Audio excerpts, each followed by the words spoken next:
नमस्कार, मैं हरि। आप देख रहे हैं डिजिटल न्यूज झारखंड। तो चलिए जानते हैं झारखंड की प्रमुख खबरों के बारे में। इससे पहले आपसे छोटी सी निवेदन कि अगर आप चैनल में नए हैं तो चैनल को सब्सक्राइब अवश्य कर ले ताकि झारखंड की सभी ताजा तरीन खबरें सबसे पहले आपको मिल सके। तो चलिए शुरुआत करते हैं आज की पहली और बड़ी खबर से। 28 दिसंबर को मैया सम्मान योजना के लाभुकों को मिलेंगे 2500 रुपये। सीएम हेमंत सोरेन जारी करेंगे राशि। दरअसल आपको बता दूं, काफी इंतजार के बाद आखिरकार झारखंड की महिलाओं को मैया सम्मान योजना की 2500 रुपये की राशि मिलने वाली है। नए साल के आगमन से ठीक पहले 28 दिसंबर को मुख्यमंत्री हेमंत सोरेन प्रत्येक लाभुक महिला के खाते में डीबीटी के माध्यम से 2500 रुपये जारी करेंगे। आपको बता दूं कि नामकुम के खोजा टोली मैदान में होने वाले इस कार्यक्रम में मेगा इवेंट बनाने की तैयारी की जा रही है, जिसमें विभागीय मंत्री, सांसद और विधायक के साथ राज्य भर से करीब 50,000 महिलाएं शामिल होंगी। राज्य के विभिन्न जिलों से आने वाली मुख्यमंत्री मैया सम्मान योजना की लाभुक महिलाओं के परिवहन की विशेष तैयारी की गई है। आपको बता दूं, कार्यक्रम स्थल पर आगंतुकों के बैठने के लिए हजारों कुर्सियां लगाई गई है।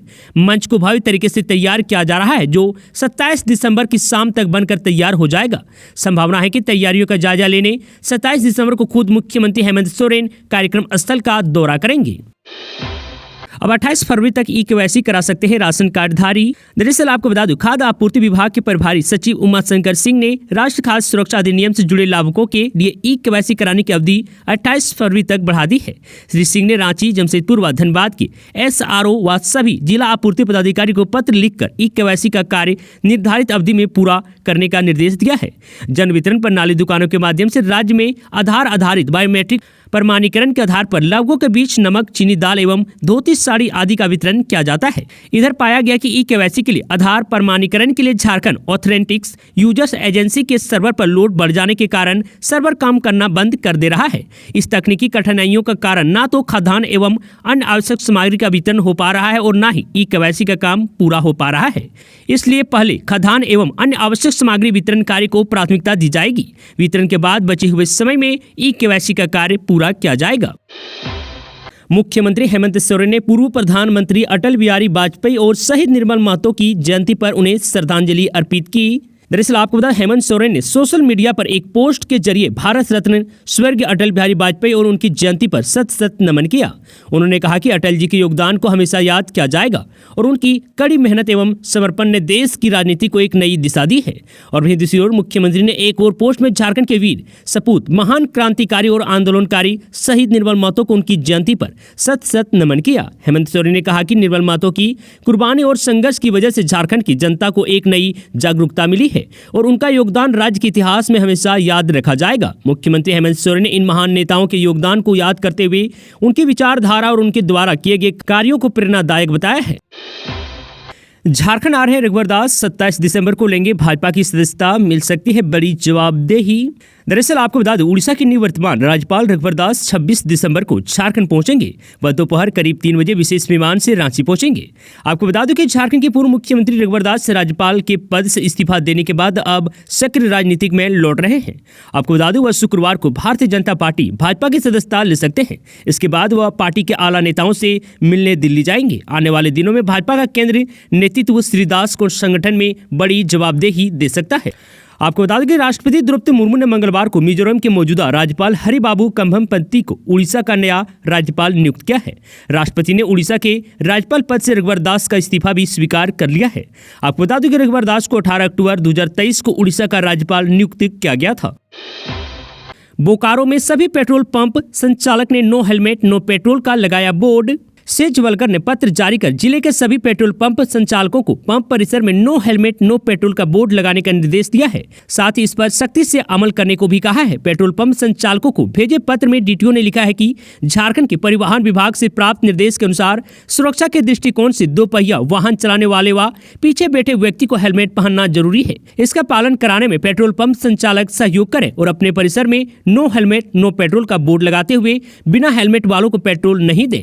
विभाग टीम के निरीक्षण में जिन पंपों पर बोर्ड नहीं लगा मिलेगा उनके खिलाफ कार्रवाई की जाएगी। गुजरात से झारखंड पहुंचा रेप पीड़िता का शव, मंत्रियों की मौजूदगी में हुआ अंतिम संस्कार। दरअसल आपको बता दूं, झारखंड के पलामू स्थित पांकी की नाबालिग दुष्कर्म पीड़िता का शव बुधवार शाम उसके गांव पहुंचा। गुजरात के भरूच में दुष्कर्म के बाद उसके प्राइवेट पार्ट में स्टील की रॉड डाल दिए जाने से वह गंभीर रूप से घायल हो गई थी। उसका इलाज चल रहा था। 23 दिसंबर को उसकी मौत हो गई। बुधवार देर शाम पूरे सम्मान के साथ पीड़िता का अंतिम संस्कार कर दिया गया।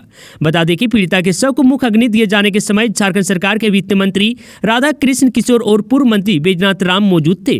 पलामू के उपायुक्त शशि रंजन ने अंतिम संस्कार के लिए पीड़िता परिवार को 1 लाख रुपए की राशि सौंपी है। इससे पहले मुख्यमंत्री हेमंत सोरेन ने इलाज के लिए 4 लाख की राशि की व्यवस्था की थी और मंत्री दीपिका पांडे सिंह को घटना की जांच के लिए गुजरात भेजा था।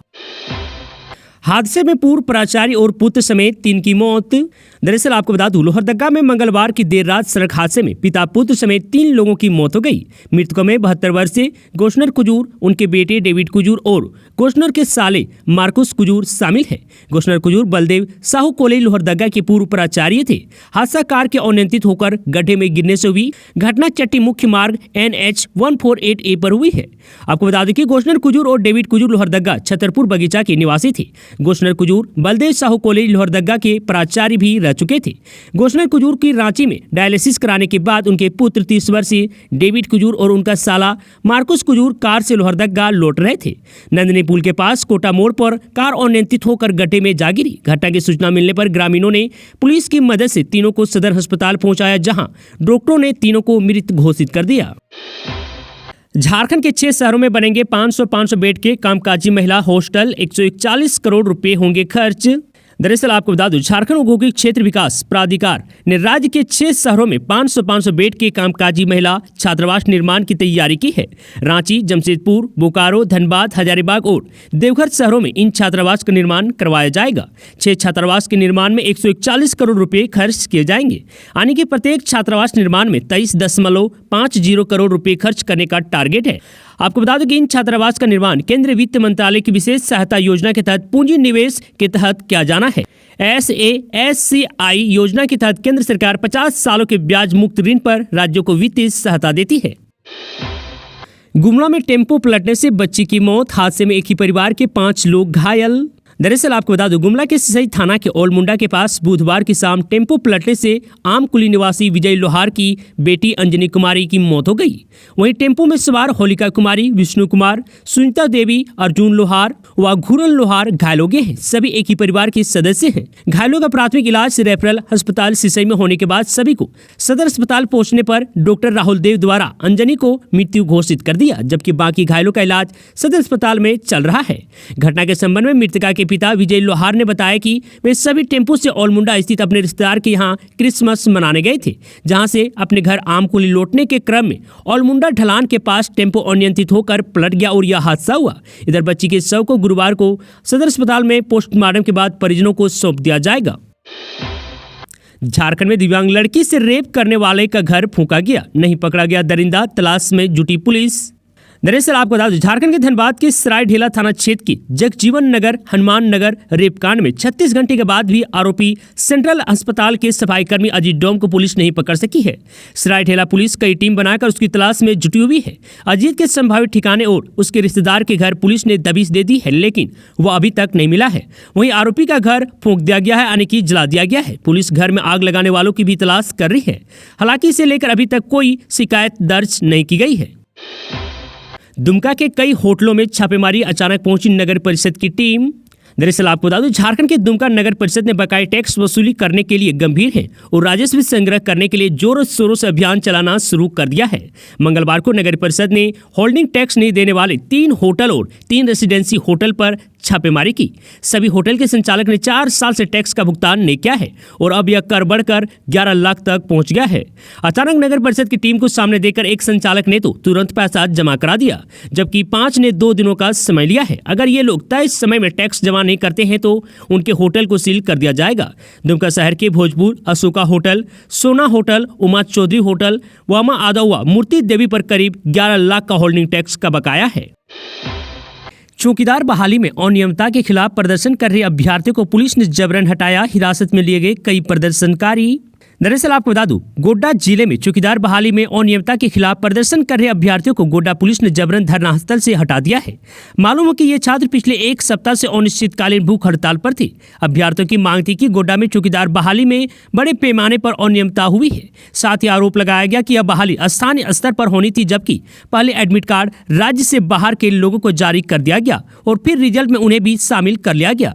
अभ्यर्थियों का कहना है कि नियमानुसार स्थानीय बीट के अंदर के लोगों की बहाली होनी है, जबकि घोषित रिजल्ट में उससे बाहर के लोग शामिल हैं। हालांकि अनशनकारी को जूस पिलाकर उनकी भूख हड़ताल तुड़वाई गई। साथ ही प्रशासन ने लिखित आश्वासन दिया है कि कमेटी बनाकर जांच कराई जाएगी, जिसमें अभ्यर्थियों के प्रतिनिधि भी शामिल होंगे। साथ ही सभी अभ्यर्थी का रिजल्ट भी जारी किया जाएगा। लेकिन अनशनकारियों का अनशन तुड़वाए जाने के बावजूद कई अभ्यर्थी रिजल्ट रद्द करने की मांग पर अड़े रहे, जिसको लेकर प्रशासन ने सख्ती बरतते हुए शहीद स्तंभ से उनका टेंट हटाया और उन्हें हिरासत में लिया गया। इस दौरान सदर डीएसपी जीपीएन चौधरी और नगर थाना प्रभारी दिनेश महली दल बल के साथ मौजूद थे।